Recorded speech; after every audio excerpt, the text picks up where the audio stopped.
Ladies and gentlemen, welcome back to the Lucha Underground Luchador Spotlight. Last time we talked about the queen bee of this faction of death that we have in Lucha Underground right now, Katrina. And now we're going to talk about her puppets, the people that she kind of uses as her underlings to do her bidding, the Disciples of Death. For those of you that are unfamiliar, the Disciples of Death are being portrayed by three guys that are actually on the Lucha Underground roster, those being Ricky Mandel, Argenis, and El Mariachi Loco. But for now, because they are the Disciples of Death, and I will add, I do think that all three of those characters, Ricky Mandel, Argenis, and El Mariachi Loco, will have appearances throughout the season, because it would be kind of, conspicuous if they just kind of disappeared when the Disciples of Death showed up. Because I know for a fact then that Argenis had matches after they showed up as well. So anyway, I'm out talking my welcome. We're going to be talking about Trece, Barrio Negro, and Sinistro de la Muerte today. So John, what do you think? I mean, here's my thing. Aesthetically speaking, I love the look of the Disciples of Death. Even because I can remember from their first entrance how the lights would flicker and everything else. It was kind of like, it brought me back to when I was growing up with The Undertaker, when I still found The Undertaker to be legitimately intimidating. And there's like this mystique about this group that I really dig. In ring, they're very great as a team. I really enjoy them. Very fluid, great triple team maneuvers. Their finishing move I thought was particularly impressive, but not really too much exposure for the Disciples of Death. They came in later in the season. They had very few matches, so not really much to say beyond that. But from what I've seen, I am a fan. They are a terrific team. It's just a matter of where they're going to go this next season, and we're going to be discussing that today. Yeah, absolutely. The Disciples of Death, the three guys I'm looking at it right now, so I can actually get their names right in case I botched it earlier. It's Trece, who is portrayed by Ricky Mandel, Barrio Negro, who is Argenis, and El Sinestro de la Muerte, who I would assume then is El Mariachi Loco. So those are our guys. In season one, there really isn't a lot to talk about because in season one, their first appearance was backstage. Phoenix was in his locker room. Katrina told him he was a pawn of death, and then they showed up on the top of his locker. And then as they jumped down, they disappeared. The next appearance that they had was during a match between. Oh no, it wasn't during the match. It was before the match in the backstage segment where they kind of just popped up behind Team Havoc and then knocked him out. And then they also made an appearance in Son of Havoc's one-on-one match with Mil Muertes, where they started beating down on Helico, causing Son of Havoc to have to take care of them, which allowed Mil to get the win, which is a big kind of hole that I want to see get filled in Season 2. The Son of Havoc versus Mil Muertes story without any kind of outside interference. Hopefully a cage match, because we know Lucha Underground does them right. But the only matches that these guys actually had in Season 1 was the kind of exhibition match where they first started, and I believe that was against. I know it was Pimpinela Escarlata and Bengala. Was it Mascarita Sagrada that was the other one? I believe Masquerita, yes, was the other partner. Okay, so those were the three that they beat first, and that was just like, this is who these guys are, this is what they do. And the great thing about that was the entire time Katrina was making circles around the ring with the stone, and like we kind of saw, they draw power from the stone. Exactly. And then the other thing that you pointed out that you absolutely loved was that it kind of seemed like the other team was getting a little bit of an upper hand, but it was one of those things where death is inevitable, and they really just it almost seemed like they were toying with the opposing team until they decided to put them away. Yeah, I thought that was so well done in that first match because it seemed like they were perplexed by the babyface team, and I'm like, oh, are they not taking, this team seriously? And then commentary really helped out in that endeavor. I think everything came together as it should. It was probably one of the better debuts of the season for me. So, yeah, I really enjoyed it.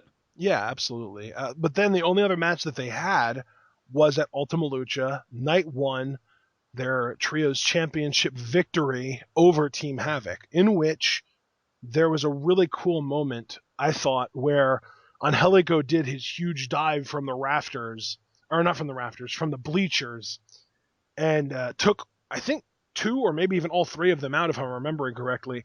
But then Katrina gets in the ring and raises the stone up high above her head, and all three of these guys just rise to their feet like they're not even damaged. It's crazy. Yeah, what a creative way to no sell. You know what I mean? Like Yeah, it because they're not monsters. The way they're built, they're they're not like puppets. yeah, exactly. They're puppets. They don't have this like Braun Strowman kind of look, but this stone on the other hand is so powerful and just has such a commanding presence that yeah, it more than compensates. I thought that was really well done. Right, and that led into the finish of that match too, because then that was when Ivelisse got in the ring, attempted to beat down Katrina. Katrina changed the tide, got on top of Ivelisse, and knocked her out with the stone, allowing one of the three guys, I don't remember which one it was, to get the winning pinfall. Exactly. And yeah, they are currently our trios champions, which leads us to season two. Now, I will say, I'm really glad because you and I talked a little bit before recording, and you even said how they only had two matches, and this really illuminates to me something that I would love to see happen in season two that I really hadn't given much thought before.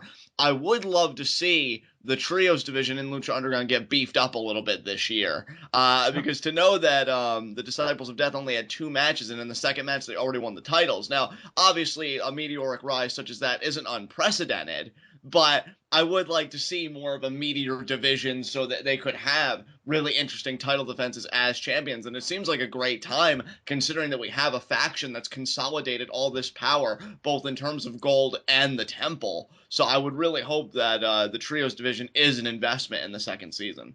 Okay, let me ask you this then, John. We have the Disciples of Death. We have Team Havoc, even if it's only temporarily. Who else do you think should be in the trios division? I'm going to toss my kind of hat in the ring. Say the one thing that we came up with earlier in this series that I want to stick is or not Phoenix, Drago, Aerostar, and Bengala. I think those guys make Yes. sense as a trio. Yes, absolutely. I would also go with your idea because I love your idea and how much thought you put into it. The moment Team Havoc breaks up, I mean, build to it, obviously, but ultimately get to Jack Evans on Helico and PJ Black potentially. Yeah, I I think that's more of like an end game thing though. Like for me, when I came up with that, I wanted that to be the end of the season leading into Ultima Lucha, so they could win the titles at Ultima Lucha. which is fine, because it's Right. it's a fresh team taking on the new face of this Yeah, division at but like then such a we big event. we do kind of need to fill out the middle of the season though, because I think it's probably safe to say Team Havoc is going to be their first defense in season two, and then we can toss in the Drago, Aerostar, Bengala team somewhere in the middle. But I feel like we should come up with at least two other teams to fill out the middle, like 30 episodes. You know what I mean? See, I don't think, and this is only because it's Lucha Underground. I think Lucha Underground can make anything work. I think we need to throw convention out the window and not be shy as well about assimilating new Rudo teams. So maybe Delavar Davari puts a team together again with his money, and that's a team that actually kind of sticks because he's pleased with it. And Maybe. maybe Well, yeah, I was even going to say maybe the crew sticks together and it's them and with Chavo and they want to go after the titles. yeah, certainly. That's a possibility. Davari can make a team. I'm thinking, Cage and King Cuerno, they have a history. They do like each other. There does seem to be a slight antagonism there, but they Yeah. could be a team for the time Well, being. maybe Cage and Cuerno work for Davari. Exactly. That's That an you could tie interesting both things in. trio. Yes, certainly. You could tie both those things in. You could have dude, could you imagine Marty the Moth, his sister, and they find a third weirdo to run with, and that could be a trios team? That could be interesting. Yeah. That could be very interesting. So I think even in this brief little discourse that we've had about it, you could see a lot of potential and possibility. And the great thing about Lucha Underground is I know they have the passion for that possibility. So it kind of puts me at ease about the state of the trios division. Getting back to the Disciples of Death, I though, could see at one point maybe on Helico and Jack Evans' quest to find a third man, maybe they team up with Johnny Mundo and go for the titles, and Johnny Mundo like costs them the championships, and they have to kick him and try and find someone else.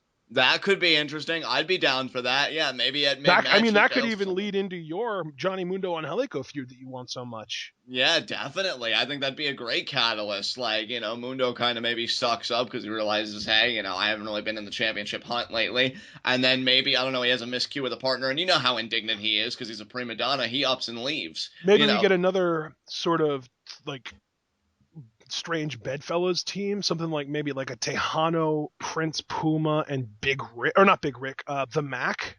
Yeah, maybe. Like There are a lot of combinations that you could go with. I'm just trying to kind of, you know, throw stuff up against the wall and see what sticks.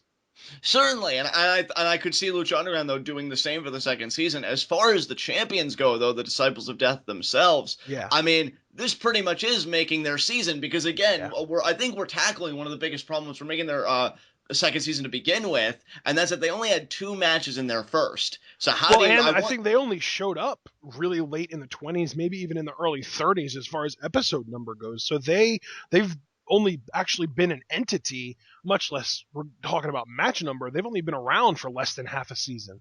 Exactly. So obviously goal number one is to increase their exposure. Maybe not necessarily exponentially, because I still don't know how many episodes there are going to be this season. Because I heard it was actually going to be less than the first, and balancing everything out. But I certainly want it to be more than the first season, which isn't much of a stretch at all, given again how we've just really covered that to death. And it's just finding the competition. That's really the big primary component. Ultimately, I think you and I can both agree, and really, I would piggyback off of yours because your booking of just PJ Black on Helico and Jack Evans is absolute perfection for Ultima Lucha. I can't top that. I won't even try and top that. I think that's the best route to go because I think it's an exciting Technico team taking on this Rudo team that's really their antithesis in just every conceivable way. You really couldn't ask for a better matchup. It's just how do we get to that point from the very beginning? That's the conundrum, and I think the answer is really beefing up the division as a whole. So, Yeah, and as that's just as far as matches go. I don't even think these guys are going to wrestle that frequently. I could see them wrestling maybe another like I don't know, maybe like 8 to 10 matches this season total, and that's like a high end ceiling kind of thing. right, because Because I mean, they're going to be having. they were around for 13 episodes in season one, but they only wrestled 2 matches. Exactly. I mean, one match that they are definitively going to have is the rematch with Team Havoc for the titles.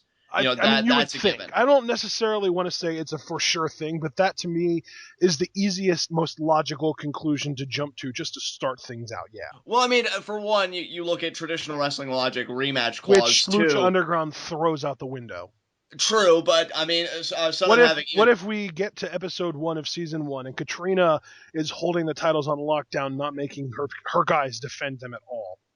And that's true. That is a very distinct possibility. But here's my thing though. You had Son of Havoc tell Angelico while they were going off that they were We're gonna going to get the get titles those back. titles back. Yep. And when we look at Eva Lisa's personality, she's not one to let things go. All right, I think Especially now that she's healthy. Yeah, exactly. Yes, she is. God, that's awesome. But they're not gonna let this go. So I think we could compromise, Ashton. I don't think it's gonna be as easy as maybe you and I originally conceived with these new developments of, oh man, Katrina is possibly in power now. But I think Team Havoc is gonna chip away at it until they get the rematch, which of course they'll be unsuccessful, at least in my view. And so it may be a bit of an uphill climb, but I think they're gonna attain their rematch one way or the other. So that's for me is a definitive component of the Disciples of Death second season. After Right. that, though, up until Ultima Lucha, it's anybody's guess. Yeah, it's just like the teams that we were kind of throwing out there, and I'm sure it won't be the exact same ones that we said. We were just throwing out suggestions. I'm sure they have their own plans, but really just title defenses. And I think it's worth pointing out too that these guys might potentially. I think it really comes down to them and Mil Muertes be the first person, entity, whatever you want to call it, to hold a Lucha Underground championship for an entire season because last season we didn't get a championship until episode 9, so it was impossible. Right, right.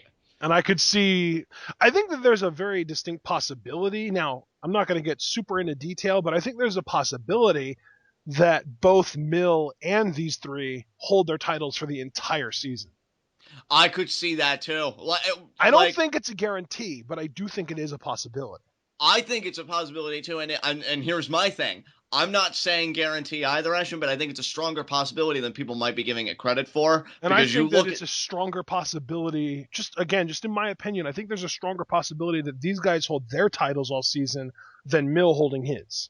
right, right. I could see that too. I just think you look at that final image at the first Ultima Lucha of them just standing like in solidarity with all that gold, and I'm like, okay, This is the this is beginning of something.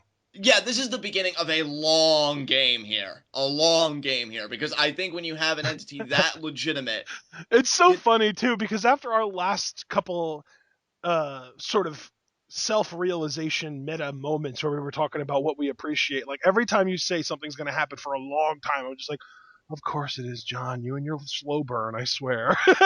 well, yeah, again, but you just look at that, and I think when you have an entity that legitimate I and think that my thing dominant, with Lucha Underground is they don't really worry about the slow burn with everything. They pick and choose, like with Matanza. That's the slow burn. But like if you look at Prince Puma, there's nothing slow burn about when he was champion. He was defending the title every couple weeks. He was just constantly going at it, needing to put the title up for grabs. And I think and another one would be like Drago and Hernandez. Like we knew that Drago needed to get some revenge on Hernandez, and before we could blink, he was getting it. You know what I mean? yeah, look to me, I do see these guys holding on to titles for a long time, but you just look at that image of the dominance and legitimacy, Right. and whoever is ultimately gonna go over, It it's felt gonna be a big payoff. it felt like the start of an era. Yeah, exactly, I think and the question becomes how long is said era going to be? Because in WWE, eras can last anywhere from a few months to a few years. But we don't know because Lucha Underground hasn't really been around long enough to establish a precedent for that.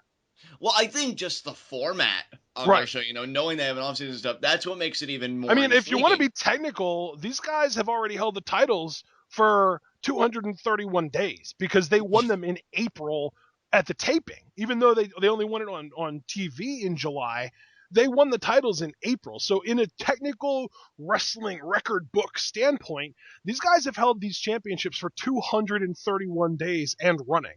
Exactly. So, and I think again, the format of how Lucha Underground approaches their product Right. makes it all the more intriguing because, well, how are we going to handle this? And as far as the Disciples of Death go, really where I feel constrained at the moment, and I know Wrestling Fan LC was so looking forward to this episode, and I hope we haven't disappointed him, but I am looking at this team with a more conservative temperament You know because, what, though, with John? I'm glad you said that because we've been talking about what they're going to do in the ring. I think we need to talk about what they're going to do behind the scenes, what the people that are showing up at the temple won't see, but we will see on TV. see, and I don't think it'll be much. I I could do. see them. I think they are going to be Katrina's freaking henchmen, man. I think that anybody that she has a problem with, she sends these guys after him and they take care of him. And really, that was the role that I was going to say. I was pretty much going to use the term muscle. Like, they were going to Yeah. really take care of those To me, loose like, ends for I her. imagine Katrina sitting on a throne with Mill sitting on a slightly lower throne next to her, with her just like stroking his cheek, and then the disciples of death, like I don't know, playing jacks on the floor or something. Like they're like the kids, but at the same time they're also the goons. You know what I mean? Like they're like the freaking putties in the Power Rangers, the putty patrol in Power Rangers. Like Uh, you're never really gonna get destroyed by them, but they're gonna put a little bit of a beating on you, and then they're gonna distract you long enough for the real big man to show up and kick your ass. Exactly. What's again, what's creatively constraining, and not necessarily in a bad way, because again, I do love this act, but because we've had so minimal exposure, you really can't do the same wild conjecture that you've seen me do with Johnny Mundo, or that you've done, with Angelico and like making this trios team, because we've gotten accustomed to these characters in the Lucha Underground setting for a whole season, more or less, whereas the Disciples of Death really haven't had that time. So I think making them henchmen at first and then maybe having little things here or there in the second season. I don't know if you want to give them more personality, more depth than just being henchmen. I mean, that's their call. But I think right now, it's just a conservative temperament for me where they are champions. They're going to defend the titles. And in the meantime, in the downtime, they're the muscle. I really can't see more than that right now because we really haven't gotten to know them so intimately. So yeah, that's pretty much where I'm at. Absolutely. I do think that the backstage stuff is going to be more interesting than we're giving it credit for because you never know, man. Like they could do some crazy stuff with the cinematography to make these guys look super legit. Oh, I certainly, already said certainly, on yeah. our last spotlight, I said that I think Katrina might kill someone. You never know. She might not even want to get her hands dirty. She might have these guys do the killing for her. Which I think would be great for them. I mean, here's the thing. How great For would it be? How great would it be if there was a moment where they used a backstage segment to have these guys kill off one of the people that is actually portraying them? Like these guys just go kill Ricky Mandel for no reason. Yeah, yeah, exactly. And then he was like, "Well, now I get to do this full time. This Yeah, particular role." yeah. Like welcome to your new full time gig, kid. Exactly. And I think that would be great for them because again, it's about creating that depth in those moments. If anything, despite the fact that I feel so handcuffed, I will say that it brings with it an air of excitement because now we get to start fresh with these guys. They get to really start from the ground up this second season, and we get to grow And that's another along thing with too. We them. didn't really get any kind of character development with these guys. We don't know what they are. We don't know if they're even real. We just know that they are capable of hurting people. Exactly. And that really is the depth and the limit of what we know. So Yep. let's hope that gets expounded upon this season. And until then, I'm just grateful to be along for the ride. Exactly, and that's what it really comes down to. We're both just excited for the ride. Season 2 cannot get here fast enough. Ladies and gentlemen, our next episode is going to be on Tuesday where we will be covering, you know it, the current Lucha Underground champion, the man of 1,000 deaths, Mil Muertes.